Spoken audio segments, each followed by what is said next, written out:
Hello everyone. In this session of CCNA series, I will show you how to configure static routes.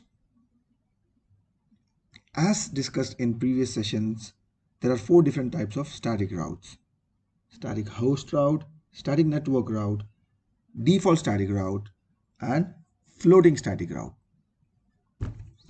So our main objective in this session is to configure static route between routers to allow data transfer between servers without the use of dynamic routing protocol on the routers. In this session, I will just do static host route and static network route. So for that, let me take an example of a branch and HQ scenario where I have a server in branch office that wants to share the data with the server in the HQ office.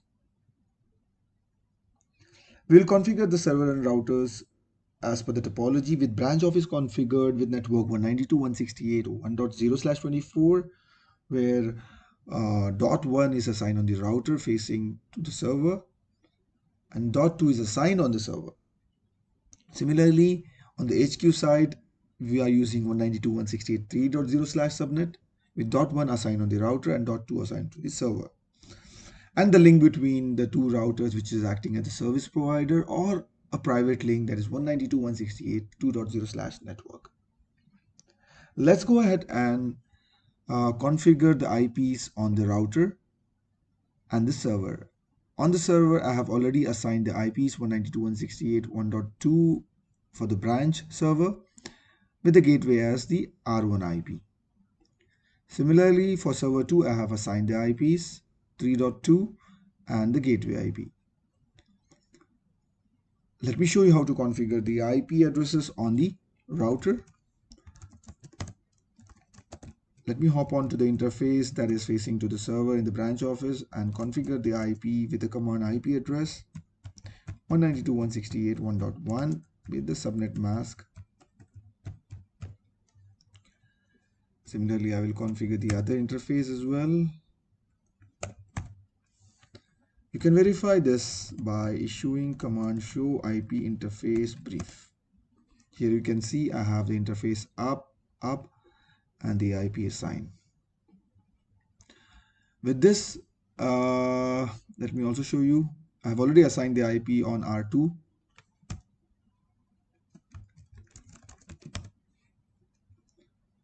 Interface facing to R1 and the interface facing to the server 2. So now, with IP addresses configured, let me hop on to the server and see if I can reach the server in the HQ office.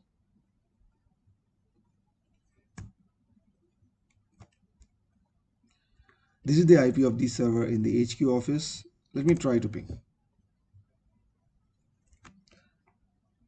Is the ping successful? Obviously no. Why did the ping fail? Because the host cannot ping to a network. There is no record of it in the routing table. If you hop onto the router and see if it knows about the network 192.168.3.0, you can issue a command show IP route to see what routes it has learned.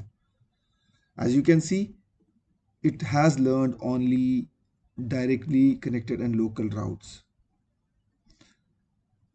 1.0 and 2.0 both are connected.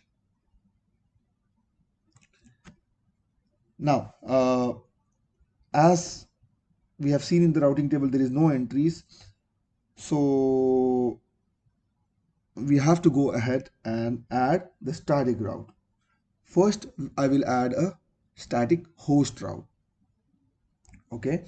So to add a static host route, I need to add it by issuing a command under the global configuration mode as IP route, then destination mask, that is 192.168.3.2. okay, and then subnet mask will be, since it is a host route, I will put, and then either you can put a next hop IP address or the outgoing interface. Here I will put 192.168 2.2.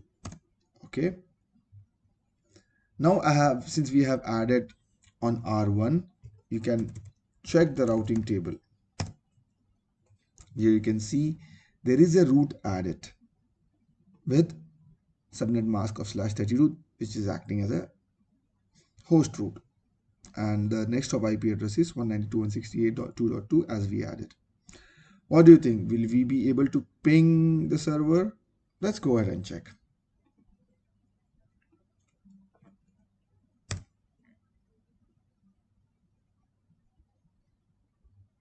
Obviously, it will not work because we need to add a reverse route on the other router.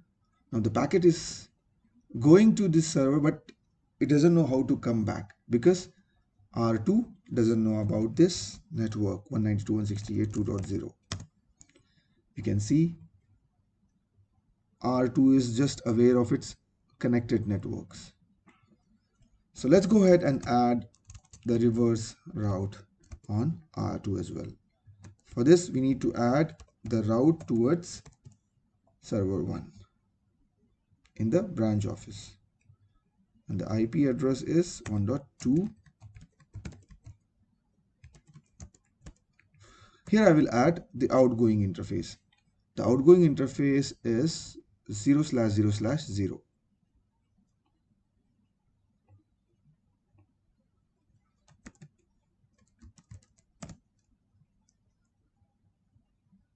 Okay, you can ignore this message as let's go ahead and see if the route is added. Here you can see the route is added as 192.168.1.2/32, and it lists the outgoing interface. If you compare this with the static route on the R1, it was giving the next hop IP address, but here it's showing the outgoing interface. Now let's go ahead and see if we can ping the default another server.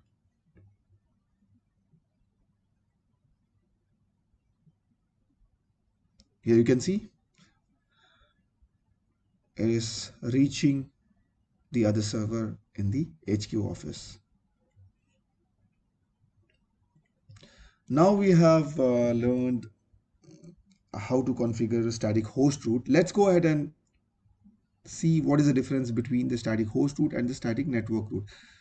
As you know, in static host route, you can define only the host IP. Now, what if I have another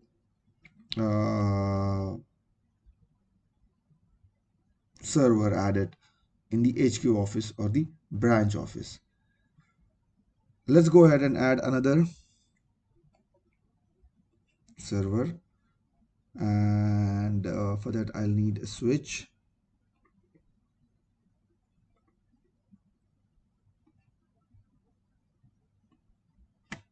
I need to remove this connectivity.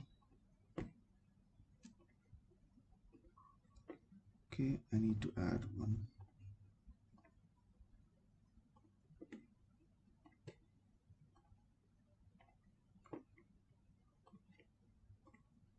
So I have added another server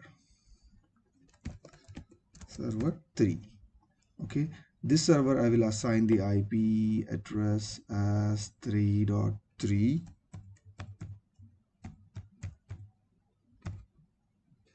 and the subnet mask as /24, and the IP as 192.168.3.1.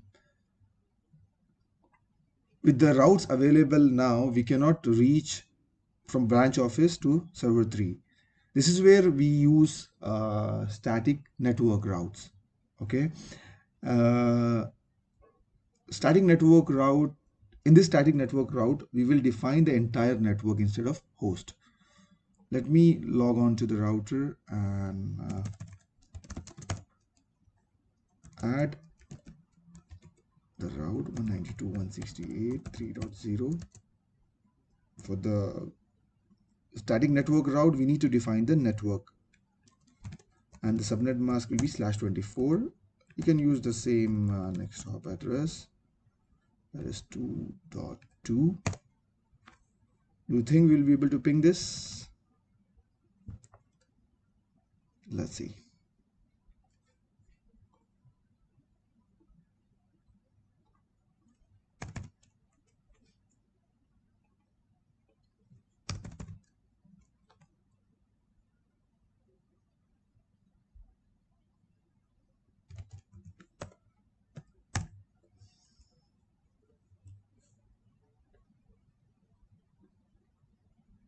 Here you can see I'm able to ping 3.3. You can verify the output of the routing table. You'll see the difference. Show IP route. See, the static host route is defined as 3.2/32, whereas static network route is defined as 3.0/24. So that's the difference between the static host route and the network route. That's it for this session. I hope this was informative for you. Thank you for watching.